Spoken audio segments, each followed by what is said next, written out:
The National Union of Mineworkers Youth Structure says it supports the call by students at tertiary institutions across the country for free and decolonised education. The NUM youth say that ANC government must provide students with free education and abolish their historic debt.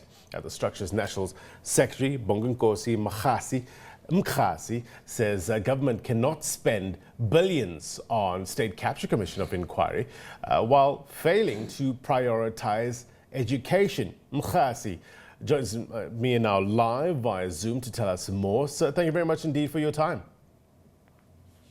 Thank you very much, and good morning to you and your viewers at home. All right, just set it up for us in terms of help us understand why NUM is getting involved in student protests. Thanks. I think you must understand that students are students because they're coming from schools and they've got parents, and their parents are workers. So in reality, in life, you can't distance struggles of students with the one of the workers. So the same parents that are to pay the fees are the same parents that are members of NUM and other organizations, of course. So at this point, we said it is crucial that we join our children, our brothers and sisters, which are students, in their fight for a free, equal education and quality education. Are you calling on your members to physically join these protests, be on the streets with regards to the student protests? Yes, we are planning to have pickets across the country throughout the week. Yesterday, we had a teleconference with our regional structures, which they've had their own interventions with branches, which will be enrolling programs throughout the week in different provinces, making sure that we support students in their call. Right. Talk to us about your organization's views on the current funding model with regards to higher education, tertiary education in South Africa. Where do you see the gaps? Where can it be improved from your point of view? Look, I think we must appreciate that maybe from previously where we are coming from, that the state has tried to make sure that there are those that are being given an opportunity to access higher education.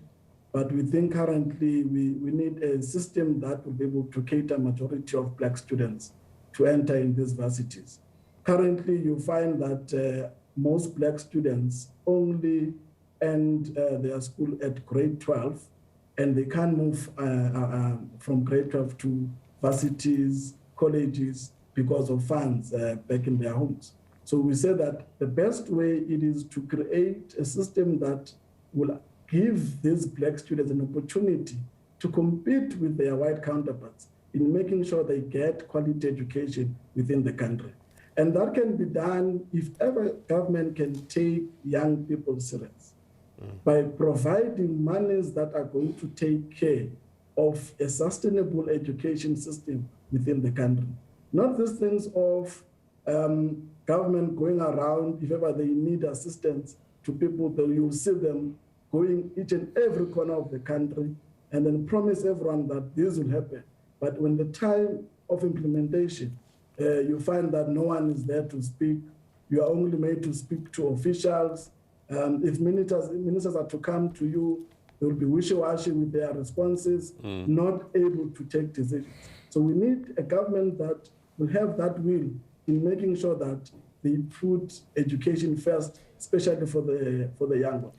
Given the current economic situation that South Africa is facing, given the current socio-economic situation that this country is facing and the competing needs in this country, do you think there's enough money to go around in terms of sustaining free education?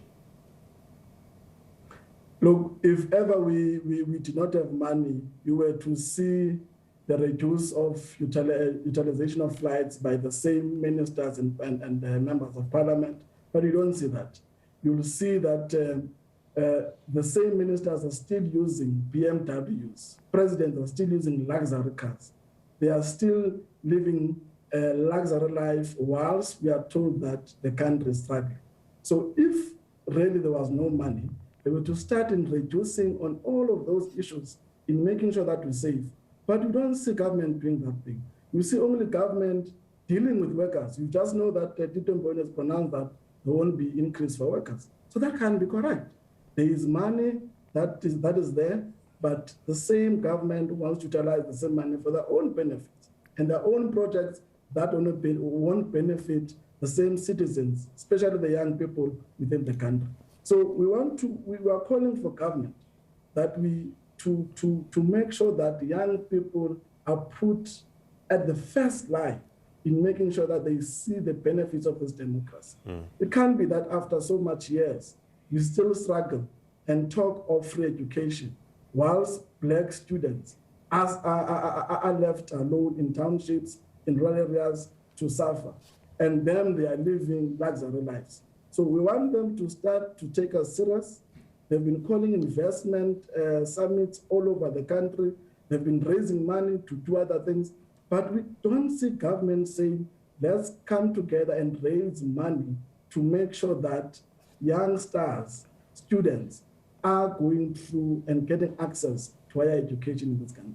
Why can't they do that?